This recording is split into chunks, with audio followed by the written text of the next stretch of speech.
My name is Philip Gorgin.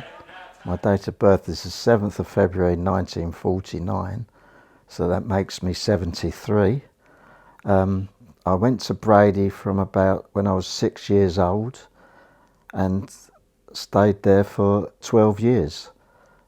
I was born in the East End of London. We lived on a council estate. My parents were very working class. My father was a tailor. My mother was a machinist. I had a sister who's almost 4 years older than me, and we had a very happy and contented childhood.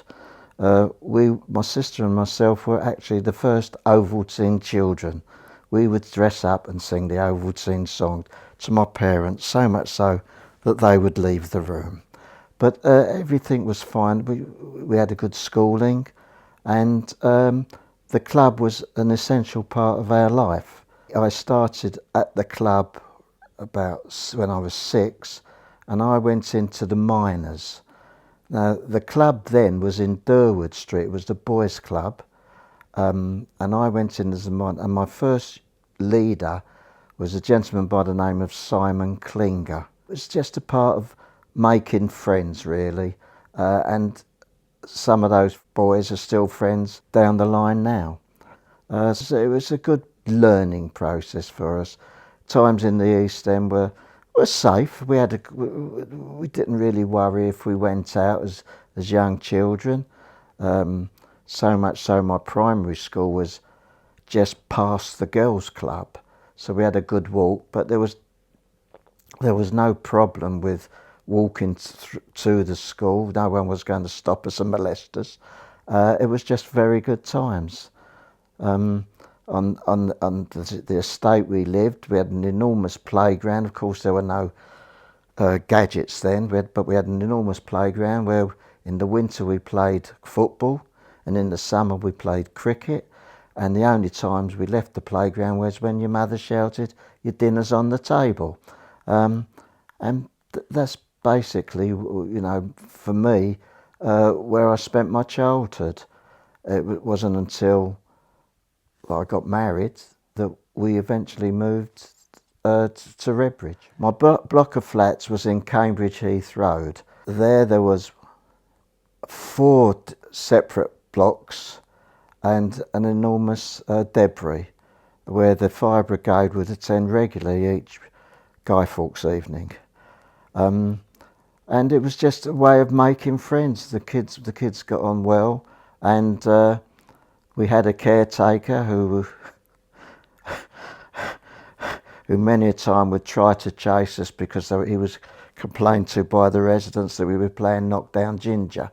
But all in all, it was all good fun. We weren't doing any harm to anyone. I went to Brady because it gave us an opportunity to meet other people. And as I say, I was there when I was about 6 years old. A youth club that was attended by many people. And again, as I say, it started with the miners, and we got an understanding of things we could do and things we couldn't do. And I suppose basically we were interested in football and cricket and just general sports. I'm sure there were other activities, but that's what I enjoyed, was the sports side of it. I think it was a purpose of you growing up in the correct manner, how you could mix with people of all different ages, and I think we learnt a lot how to communicate through going to the club, and we bonded very much so. I also attended the boys' club as a cub, where again we met new friends, but we was in the vicinity of the club. So the club was always part of our life. It was, you go to school, you went home, you went to club. And it was a question of just mixing with people and being friendly with people. And it's continued ever since. Well, basically when you went from the minors, you went into the juniors and then into the seniors. But basically I was football, cricket, table tennis, and I don't know if you can call snooker an activity, but there was a snooker room at the club when the clubs amalgamated. I did the Duke of Edinburgh Award there, and it was just, again, it was all a case of being with people you know and knew, and it was just a place to meet people, and it was one hell of an occasion to be a member of the Brady Club, really was. The leader at the club was Yogi Mayer, and Yogi Mayer was just a one-off. Yogi didn't know the word no, and he was always encouraging you to do things. There wasn't, you couldn't do it, you are going to do it. In a way, I think he was a lunatic, but a smashing man. He really, really was, and he was at the heart of the club. It was his leadership that we looked up to, and you could always go to him for a bit of advice, and it was never wrong, the advice he gave us. Oh, my most memorable moment was meeting Prince Philip when he attended the club. We had to get permission to leave school early and to attend the club, and it was an honour to meet him. He got the idea as to what happened and what occurred at the club, and I think he was interested in the youth system and how it progressed. And as I say, it was just an honour and something I won't forget. I've been to Skeet between 300 and 400 times. I was also in the Boy Scouts, and we had a log cabin at Skeet. So if we weren't using Skeet via the club, we were using the log cabin for the Scouts and scouting. How it differed in the Queen's Scout Award. So it was a different form of activity than what we were used to at the club. Yes, we played games, but it wouldn't be a session of playing football. It was scouting games. And we'd camped many a times. We went over to France and we camped in a farmer's field. I can remember that. And it was on a slope, and one of our young men managed to slide out under the tent, and many a time ended up in the field with the cows. But it was a different experience. It was a learning experience with the Scouts, and it kept us in good stead.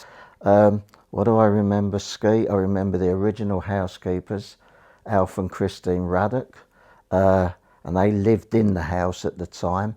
Their cooking wasn't the most hygienic because they always had a cigarette in their mouth, but the food was excellent, was absolutely excellent.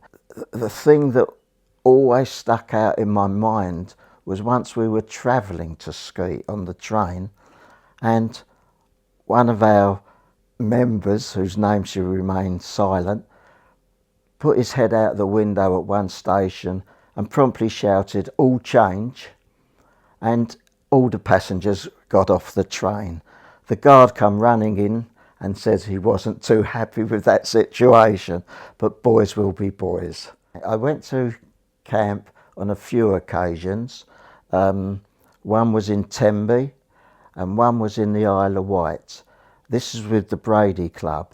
And another story that springs to mind was that one of our managers had a wooden leg, and he happened to come into the tent one day and asked one of the lads if they could unscrew his leg, which we thought was quite humorous at the time, and he hobbled off and he was quite okay.